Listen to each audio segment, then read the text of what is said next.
They say families are built at the dinner table. That's the lie I swallowed for 6 years. Every Sunday I cooked. It became a ritual, my quiet offering. The house would fill with the smell of garlic or spice rub, the kind of smell that feels like permanence, like a man putting down roots. I did it all: ribs, brisket, roasted vegetables, homemade cornbread. Some nights I made enough to feed 10. There were only 5 of us. I thought the extra plates would be filled with gratitude. They weren't. Bethany, my wife, liked to say we were finding our rhythm. That's what she called it when her sons ignored me. When they left their shoes in the hallway, I just cleaned. When they walked past me without a nod. Rhythm. Mason was the older one, 17. Smarter than he let on, crueler than he admitted. Caleb, 15, followed his brother's lead like a shadow in a cracked mirror. Same sharp tongue, just 1 octave higher. Their father, the biological one, stopped by twice a month. He was the fun guy, the theme park guy. He brought soda, told jokes, posted selfies. He never paid a damn cent. Not for school books, not for dentist bills, not for groceries. But I paid, and paid, and paid. I thought if I filled the fridge, they'd fill the silence. If I fixed the fence, they'd stop testing it. If I kept showing up at parent-teacher nights, at track meets, at family dinners, one day they'd see me. One day they'd say, "That man stayed." Instead, they said this. It was a Sunday, late October. I'd grilled steak, Bethany's favorite. Garlic mashed potatoes, roasted Brussels sprouts, the kind that get crispy at the edges. I served everyone. Mason had just passed his driver's test. I'd spent weeks teaching him. Long hours in mall parking lots, empty streets, near misses. He'd started to get good. I smiled and said, "You're getting the hang of it, Maze. Just needs practice." He didn't look up, just chewed. Then, with a half-smile, he said, "Thanks for the basics. My real dad's gonna teach me how to drive stick." Caleb snorted. "Why waste gas on a temporary?" They laughed. Bethany, the woman I married, the woman I paid rent for, the woman whose hand I held through 2 ER visits, didn't say a word. She cut into her steak like nothing had happened. Her silence had weight, pressed against my chest. Then I looked at Nora, my daughter, 13, all ribs and long hair and silence. She stared down at her plate, blinking fast. Her fork was untouched. Her food sat cold. I saw her lip twitch, and that's when I felt it. Not rage. Not yet. Just something shift. The crack wasn't loud. It didn't sound like breaking glass. It sounded like a door, quietly locking from the inside. After dinner, I found her upstairs, still dressed, still sitting on the bed like the walls had closed in. Her dinner was on the desk, congealed and gray. I asked her why she didn't eat. She shrugged. I asked again. She looked at me this time. There was something strange in her voice. Not anger, something smaller, something colder. Mason said I don't live here, that we're just guests. I sat beside her and tried to explain that it wasn't true, that this house was ours, that she belonged. But when I spoke, it felt like I was pouring water through a cracked glass. She wasn't drinking it in. She was already deciding how to survive the next rejection. That night, Bethany was in bed early, phone in hand, scrolling through some video. I stood in the doorway and said, "We need to talk about your kids." She didn't look up. "They're teenagers," she said. "They're adjusting." "It's been 4 years," I said. She shrugged. "What do you want me to do? Ground them for making jokes?" "They're not jokes," I said. "They're humiliations." She sighed. "They're bullying my daughter while I pay for their lives, while I make the meals they mock, while I cover the rent their father forgot. What do you want me to do, Bethany? Keep setting the table and pretending I'm not bleeding?" She didn't answer, just said, "I'll talk to them." She didn't. I knew she wouldn't, and that was the real answer. The next day, there was a sticky note on the fridge. It said, "Not our dad." 2 days later, another. This one was on the bathroom mirror. Temporary, different handwriting. They were in on it together. Brothers in disrespect. I didn't mention it. Not to Bethany. Not to them. I just peeled the notes off and threw them in the trash. But each time I felt a little more hollow, like my body was still moving through the house, but the man inside had already stepped out. I thought about my own father. Hard man, quiet, worked with his hands. Never said, "I love you," but built a swing in our backyard when I was 5. I used to think I'd do it differently, more affection, more presence, more openness. Now I wasn't so sure. I'd shown up. I'd bent over backward. And still I was a punchline. Dinner became routine. My plates, their mockery. Every Sunday, I grilled like I was still hoping, still believing in redemption. Until one night it was ribs. Took 6 hours. With chips soaked in apple cider, slow smoke, perfect crust. I set the table. Mason sat down, looked at the food, and said, "Not bad for a renter." Caleb laughed. "Hey, Mom, is he deducting this from his stay?" And that's when I stopped laughing, inside or out. That's when I saw Bethany look at her phone. Not at me. That's when I looked across the table at my daughter, and saw her looking at the door. I had become a man living in a house he bought as a guest. A man feeding wolves who wouldn't hesitate to bite his hand, even as it held their future. Something had to break. And it would. Very, very soon. It happened on a Sunday. The last dinner I ever cooked for them. October again, cold in the bones, the kind of cold that seeps under the door before you know it. The kind that reminds you winter is coming whether you're ready or not. I made Mexican beef. Slow-cooked, shredded, kissed with chili and orange peel. Fresh tortillas, handmade, not store-bought. I even pressed them myself. My knuckles were sore from the rolling. The house smelled like spice and heat. I wanted to believe the food could carry warmth where the people would not. I set the table. 5 plates, just like always. I lit a candle. One of those dumb little habits you pick up when you're trying to build something soft in a place that's grown sharp. They filed in one by one. Mason, 17 now, taller than me, more sure of himself than a boy should be. He sat like he was owed something. Caleb, his shadow, slumped next to him, hoodie up even at the table. Bethany last. Makeup half done, some video playing on her phone, the screen glow lighting up her jawline like a smirk. Nora sat down quietly, always quietly. I passed the tortillas, served the beef, added salad to every plate. I gave Mason a little nod, a simple one. I'd helped him practice parking all week. Parallel, reverse, uphill. The boy could drive now because I gave him my time, my patience, my damn weekends. "You're getting good," I said. "Real good." He didn't look up, just smirked. "Thanks for the basics. My real dad's gonna teach me how to drive stick." There it was, another jab. But this one was clean, sharper than usual. Caleb snorted, mouth full. Why would he waste his time on someone temporary? I looked at Bethany. She didn't flinch, didn't say anything, just stabbed at her salad like the conversation didn't involve her, like it wasn't her son's, like I was a stranger asking too much. Nora shifted in her seat. I saw her eyes glassy. She was looking at her lap like the plate in front of her had become a threat. That was the moment, the exact second. Not a breakdown, not a rage, a click, like a key turning in a lock. I stood up, walked to the living room, grabbed my laptop from the couch, returned to the table, sat back down, and opened it in front of them, right next to the tortillas. Bethany blinked. "Eric, what are you doing?" I didn't answer. Logged into my bank app. No passcode errors. Muscle memory. First, rent transfer. Cancelled. Second, utilities. All auto payments removed. Third, grocery account. Gone. Fourth, car insurance. Every name but mine erased. Fifth, Caleb's phone plan. Goodbye. Sixth, Mason's gas card. Declined. All of it vanished in under 90 seconds. I closed the laptop, looked up, spoke without raising my voice.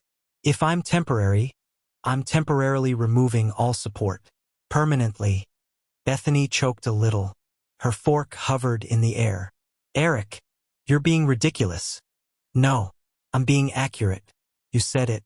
You didn't say it out loud, but you let them say it for you. For 4 years." She stood. "This is our home. You can't just. Wrong. This is your home.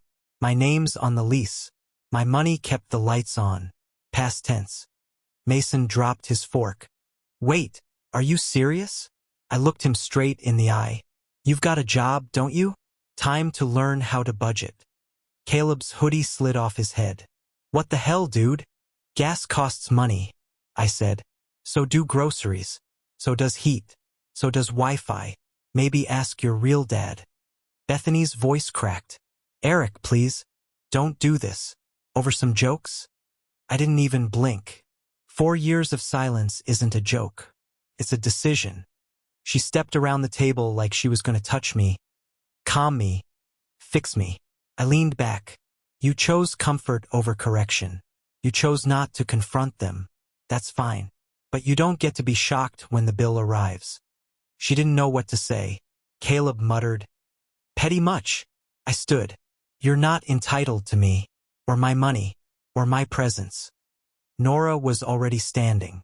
Her plate was untouched. She walked to me, put her hand in mine. No words, just skin on skin. Small fingers. A child's hand with an adult's understanding. We went upstairs. I opened the closet. My go-bag was half-packed already.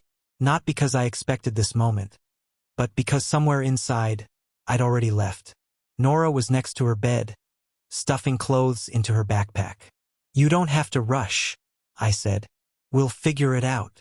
She shook her head. She wasn't crying. Dad, she said, can we go home now? That one line, just 7 words, hit me harder than all the disrespect. Because that was the moment I knew she'd been waiting for this, longer than me. By Wednesday, we had a place. 2-bedroom, downtown, exposed brick, clean lines, windows that let in light, not judgment. My friend Marcus, real estate guy, solid dude, helped rush the lease. First and last month's rent came from the same account Mason used to buy sneakers. I gave Bethany my notice. 2 weeks. Same as our lease agreement. She tried to argue. Said I was abandoning the family. I told her the truth. You watched them destroy mine. Friday morning, I started packing. Every item I'd bought, documented. Receipts, photos. The couch? Mine. The TV? Mine. The kitchen table? Mine. The boys had assumed these things belonged to the house. No, they belonged to me. When the moving truck pulled up, Bethany tried to block the front door. You can't just take everything. I can take everything I bought. Check your inbox. She opened her phone. Email. Receipt list. Itemized. Cold. Caleb stepped forward. You're acting like a child. I didn't even look at him. You're right, I said. So it's time for you to grow up. Welcome to adulthood. They watched as I moved piece by piece out the door. Bethany was crying again. I didn't comfort her. I'd spent too many years comforting people who kicked me while I was doing it. That night, Nora set up her room by color. Everything had a place. Desk by the window. Books stacked by subject. Posters not peeling at the corners, but straight. She made the bed 3 times. We ate pizza on the floor. No table yet. Just us. She took a bite, looked around, and said, It's quiet here. Is that bad? She shook her head. Smiled, small but real. No. It's like nobody's mad at us for existing. That line will stay with me until the day I die. More than anything Caleb ever said. More than Bethany's silence. Because in 7 words, my daughter taught me what I'd refused to learn. Some houses are built on love. Others are built on debt, emotional, financial, spiritual. And when the balance tips, when love turns into obligation, when presence becomes invisibility, it's time to leave. That Sunday, no one set the table. No one grilled. No one laughed. They ate leftovers. On paper plates. In silence. And I was gone. 3 weeks after we left, the house I funded stopped pretending it could run without me. That's the thing no one warns you about. The quiet after you leave isn't always peaceful. Sometimes it's a reckoning. Not just for them, but for you. You start to hear all the things you once silenced. You feel the weight of everything you carried, not as a burden, but as absence. The first message came from Bethany. Rent's due Friday. I'm short. Can you help? I read it at a red light. Didn't even blink. I typed 5 words. Temporary people don't pay permanent bills. Then added 2 more. Good luck. No emojis. No closure. Just clarity. She didn't reply. Not then. Not for a while. I half expected her to show up that weekend. She didn't, but someone else did. Saturday afternoon, Nora walked in from school, dropped her bag, kicked off her shoes, then said it like she was telling me what was for lunch. Mason works at the cafe by the mall now. She said it with a grin. No venom, just observation. He looked miserable, she added. I nodded. Didn't gloat. Didn't joke. Well, I said, that's what happens when your jokes don't cover rent. She laughed, short and honest. It echoed through our apartment. Our apartment. Ours. Not rented respect, not borrowed warmth. Just space earned by presence. It was strange how fast peace arrived. The quiet wasn't emptiness. It was freedom. There were no notes on the fridge. No footsteps that paused when I entered the room. Nora played music when she wanted. We shared leftovers without judgment. And every Friday I made dinner for just the 2 of us. Chicken one night, pasta the next. Simple meals. But they tasted better because nobody rolled their eyes before chewing. Still, Bethany lingered like smoke. Ghosts of silence don't die easy. She finally appeared 2 months after the split. It was a Thursday, late. Nora was at a friend's for a sleepover. I was folding laundry, shirts and socks and the quiet domestic things people forget to show in movies. There was a knock. Soft, uncertain. I opened the door. Bethany.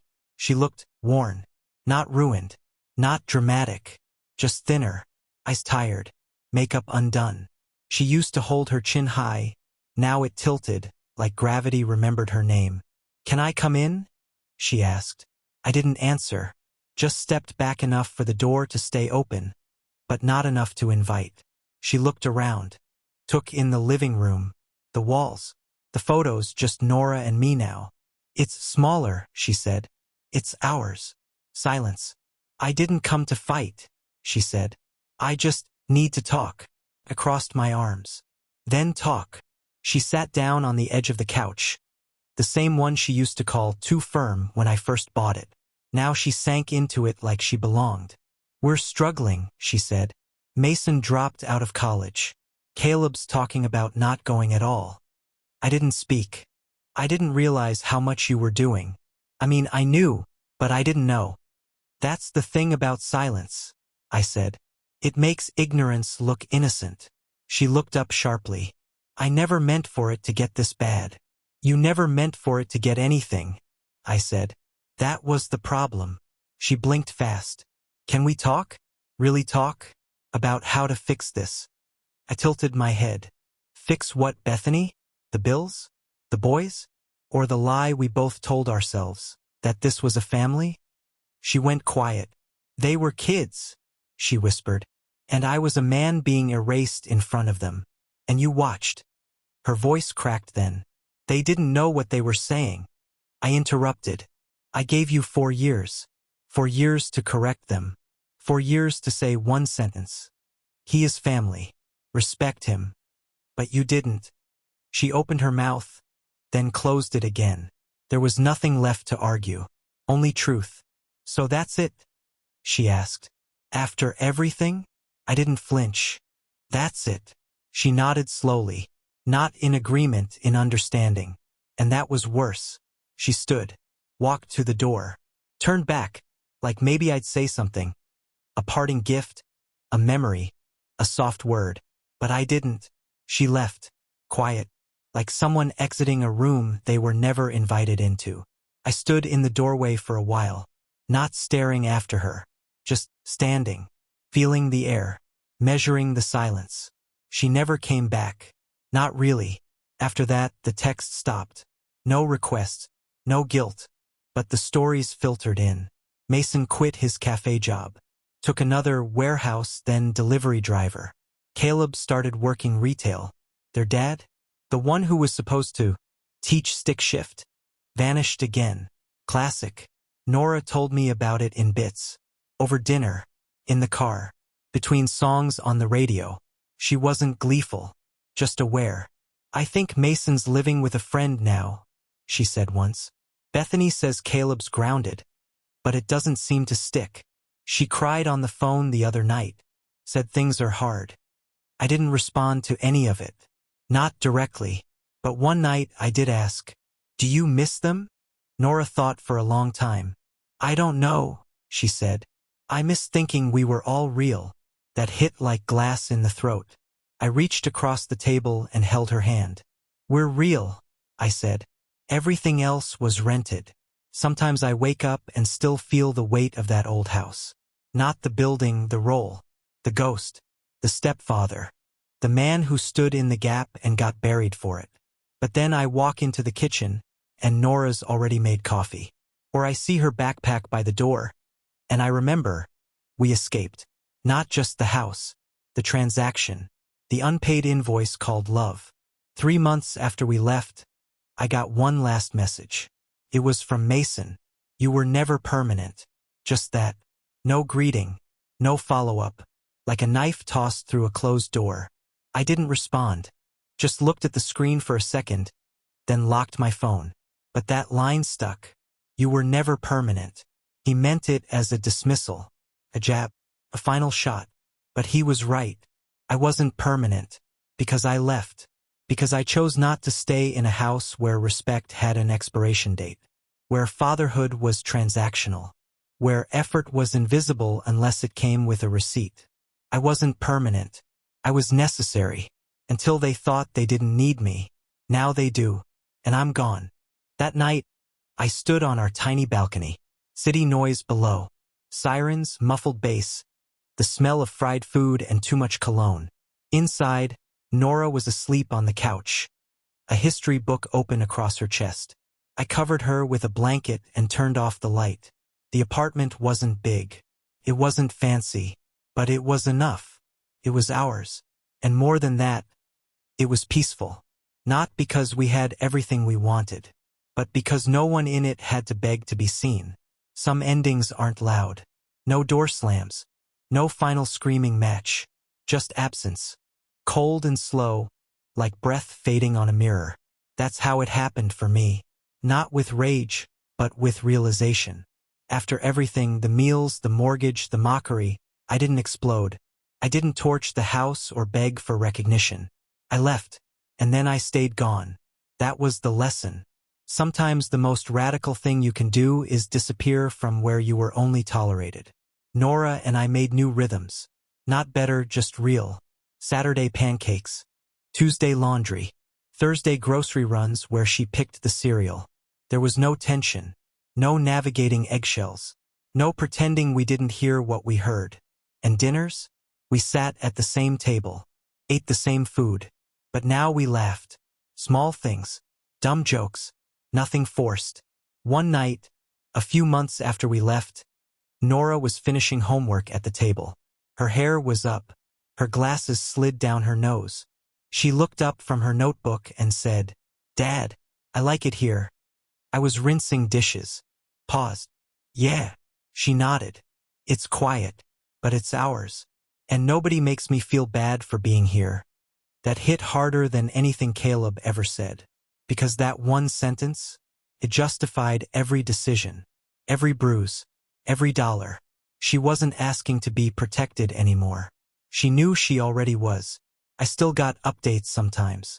Through old mutuals. Through overheard mentions. Through the whispers people offer when they don't know whose side to pick. Bethany had moved to a smaller place. The rent she used to pretend she paid on her own caught up with her. Mason jumped jobs again. Caleb was staying out late. Got caught shoplifting once, community service. The boys, they weren't boys anymore. They were just young men learning consequences from the ground up. Without a net. Their biological father? Absent. As always, he hadn't taken over the payments. He hadn't offered support. Not even a phone call when Mason dropped out of college. He didn't correct them when they failed. He didn't cover them when they slipped. They chose him. That's what people never talk about. Stepfatherhood isn't about stepping in. It's about standing in the fire and being told your burns don't matter because your blood isn't theirs. And then one day the smoke clears, and they realize they're alone. A year after we left, I got another text from Mason. Just one line. Guess I should have appreciated the ride. I stared at it for a while. Didn't smile. Didn't frown. I showed it to Nora. She glanced at the screen and said, "Too late." She was right. Regret is a heavy thing when it shows up late. And his did. But I didn't reply. Not out of anger. Just out of clarity. Because the truth was simple. I was never asking to be loved. I was asking to be respected. They couldn't give that. So I stopped giving everything else. There's a photo in Nora's room now. Just the two of us, road trip, gas station, wind in her hair. We're laughing. It's real. She framed it herself. Under it she taped a note. 6 words. Handwritten. Slanted. Bold. This is what permanent looks like. She never said it to me directly. But that was our reconciliation. Not with Bethany. Not with the boys. With each other. Sometimes people ask, "Don't you miss having a full house? Don't you wish things turned out different?" They think peace is found in crowds. In holidays around crowded tables. In Christmas cards with blended names. But peace for me was found in 2 plates. 2 chairs. 1 apartment. No tension. A home where love wasn't a transaction. Where I didn't have to earn my own seat. Where I wasn't waiting for the next jab, the next silence, the next moment of being called temporary in a house I built. Last week, I passed Mason at a gas station. He saw me first. He didn't say anything. Just nodded. It wasn't defiant. It wasn't warm. It was understanding. He knew. Not because I punished him. Not because I cut him off. But because life did. And that's the part they never expect. That once the shield is gone, the world doesn't get softer. There's one last thing. It happened at the grocery store. Caleb. He was bagging groceries. His name tag was crooked. He looked smaller than I remembered. Not in size, in presence. Like life had taken something from him. He saw me. His face changed. A flicker of something, not shame. Not pride. Just recognition. As I passed, he said it. "You're not our dad." Same words. Same sentence. But different tone. Flat. Empty. Like a line rehearsed too many times with no audience left. I didn't stop. Didn't answer. But inside, I smiled. Because I realized. He was right. I'm not their dad. And now I never will be. You can give everything to a family. Your money. Your time. Your presence. Your patience. But if they see you as a placeholder, that's all you'll ever be. Until you walk away. And when you do, that's when they learn. Respect is not optional. Love is not owed. And absence, true absence, teaches what generosity never could. So here I am. A man who gave. A man who stayed. A man who left. And now I ask you, was I wrong? Was I cruel to draw the line when they refused to see me? To make them live in the truth they carved for me? Or was that the only way to ever be free? You tell me, because I've already made my peace.